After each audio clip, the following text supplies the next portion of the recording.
तो star martial God technique के पिछले एपिसोड में हमने देखा था कि टीचर वहां पर सभी बच्चों को उन फायरबर्ड से फाइट करके उन्हें हराने के लिए बोलता है। और अब हमें दिखाया जाता है कि वहां पर सभी बच्चे एक एक करके उस टेस्ट को कंप्लीट कर देते हैं और वहां पर सभी फायरबर्ड्स को हरा देते हैं।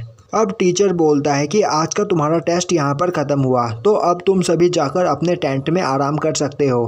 अब हमें दिखाया जाता है कि रात में सिंघे अपने टेंट में लेटा आराम कर रहा होता है और तभी उसके टेंट में आन सिंग्यून आती है और बोलती है कि तुमने मुझे प्रॉमिस किया था कि जब भी मुझे चोट लगेगी तो तुम मुझे हील करोगे। तो आज मुझे दोबारा मेरे पैर पर चोट लग गई है, तो क्या तुम इसे हील कर दोगे? अब सिंघे उस चोट को हील करने लगता है और बोलता है आखिर आपको यह चोट कैसे लगी? जिस पर आन सिंग्यून सोचने लगती है कि उसे यह चोट अपने आप नहीं लगी, बल्कि उसने चाकू से इस चोट को बनाया है जिससे वह सिंघे के साथ कुछ टाइम स्पेंड कर सके। अब सिंघे उस चोट को हील कर देता है, जिसके बाद आन सिंग्यून उसे थैंक्स करके वहां से चली जाती है। और तभी वहां पर लिंग होंग आता है। वहीं लिंग होंग जाते हुए आन सिंग्यून को काफी गुस्से से देख रहा होता है। अब लिंग होंग टेंट के अंदर आता है और बोलता है कि वह यहाँ पर सिंघे से मिलने के लिए आया है। अब सिंघे लिंग होंग को बैठने के लिए बोलता है और बोलता है कि उसका टेंट थोड़ा गंदा है, क्योंकि वह अपनी कल्टीवेशन ट्रेनिंग करने में बिजी था, इसीलिए उसने अपने टेंट को साफ नहीं किया है। लिंग होंग बोलता है तुम सच में कमाल के हो, और तुम इतनी रात तक अपनी कल्टीवेशन ट्रेनिंग कर रहे थे, इसी वजह से तुम इतने फास्ट डेवलप कर रहे हो। अब वहाँ पर लिंग होंग एक स्टोन सिंघे को देता है और बोलता है कि इन स्टोन के साथ कल्टीवेशन प्रैक्टिस करने से तुम जल्दी जल्दी लेवल कंप्लीट करोगे। सिंघे बोलता है पर यह स्टोन काफी ज्यादा एक्सपेंसिव है, इसीलिए वह यह नहीं रख सकता। लिंग होंग बोलता है यह मेरी ओर से तुम्हें एक गिफ्ट है और तुम यह लेने से मना नहीं कर सकते, जिस पर सिंघे लिंग होंग को थैंक्स करता है। अब लिंग होंग बोलता है कि आज उसे दोबारा चोट लग गई, तो क्या सिंघे उसे ठीक कर देगा? जिसके बाद सिंघे लिंग होंग की उस चोट को हील कर देता है। अब हमें दिखाया जाता है कि अगले दिन जब सिंघे उठता है तो उसे टेंट के बाहर काफी सारी आवाजें सुनाई देती है। अब सिंघे बाहर जाकर देखता है तो सभी लोग इधर उधर भाग रहे होते हैं और तभी आन सिंग्यून सिंघे के पास आती है। अब सिंघे आन सिंग्यून से इस बारे में पूछता है और अब आन सिंग्यून सिंघे का हाथ पकड़कर उसे अपने साथ ले जाने लगती है। और अब वह सभी लोग एक जगह पर आते हैं जहाँ पर किसी ने लियांग जिन को मार दिया होता है और सभी लोग उसकी बॉडी को घेर कर खड़े होते हैं।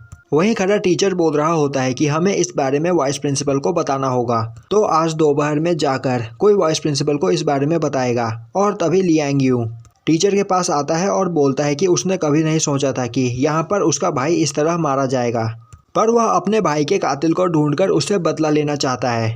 और यहाँ पर हम सभी को पता है कि कल मेरे भाई और सिंघे के बीच क्या हुआ था, तो मेरे भाई की मौत से सिंघे का कुछ लेना देना है और मुझे लगता है कि सिंघे ने ही मेरे भाई को मारा है।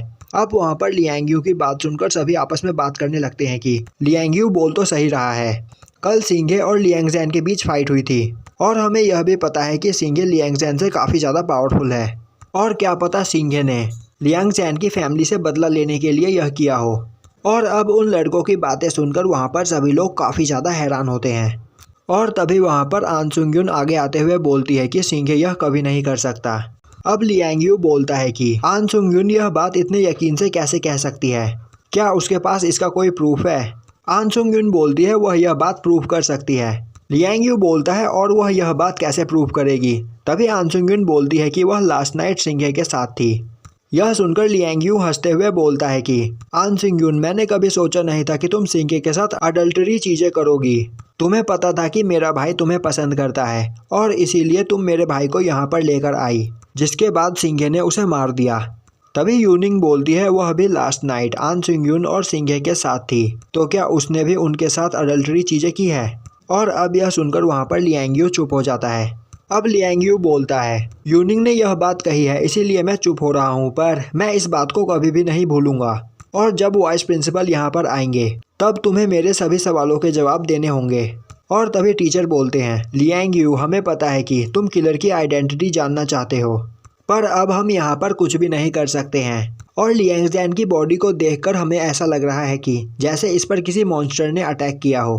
तभी लियांग यू बोलता है पर लियांग जैन इतनी रात को अपने टेंट से बाहर यहाँ पर क्या करने के लिए आया था?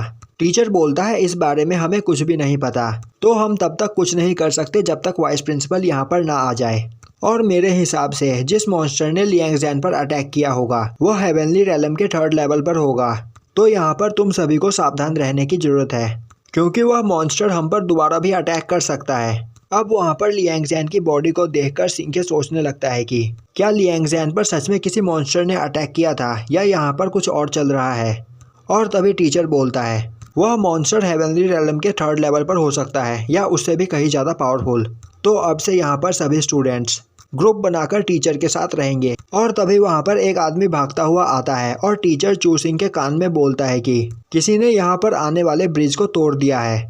यह सुनकर वहाँ पर टीचर काफ़ी ज़्यादा परेशान हो जाता है और सभी बच्चे डरने लगते हैं। अब टीचर बोलता है अब से तुम सभी को अपने इंस्ट्रक्टर की बात माननी होगी और बिना उनके परमिशन के तुम कोई भी काम नहीं करोगे। यहाँ पर अभी 6 टीचर्स मौजूद है। तो अब सभी बच्चे ग्रुप बनाएंगे और एक टीचर के ग्रुप में 5 या 6 बच्चे होंगे। तो तुम खुद से ही डिसाइड कर सकते हो कि तुम किसके साथ ग्रुप बनाना चाहते हो। और तभी वहाँ पर लियांग यूनिंग के साथ ग्रुप बनाने के लिए बोलता है, पर यूनिंग उसे मना कर देती है और आंसुंग यून के साथ ग्रुप बनाने के लिए चली जाती है। अब टीचर लियांग जैन की बॉडी के पास आता है और बोलता है कि बाकी काम हम बाद में करेंगे, पहले हमें इस बॉडी को ठिकाने लगाना होगा, क्योंकि अगर लियांग जैन की बॉडी यहाँ पर रही तो और भी मॉन्स्टर यहाँ पर आएंगे, क्योंकि वह सभी इस बॉडी को खाना चाहेंगे। और यह सुनकर सिंघे को समझ में आता है कि अगर लियांग जैन को किसी मॉन्स्टर ने मारा होता तो वह अभी तक लियांग जैन की बॉडी को खा चुका होता, पर लियांग जैन की बॉडी अभी भी सही सलामत है। और तभी लियांग यून टीचर के पास भागता हुआ आता है और बोलता है कि वह ऐसा नहीं कर सकते हैं। अगर उन्होंने उसके भाई की बॉडी को जला दी तो वह लोग कभी भी किलर को नहीं ढूंढ पाएंगे। अब टीचर बोलता है अगर वह लियांग जैन की बॉडी को नहीं जलाए तो क्या लियांग यून यहाँ पर उसकी बॉडी के पास रुककर उसकी बॉडी को प्रोटेक्ट करेगा।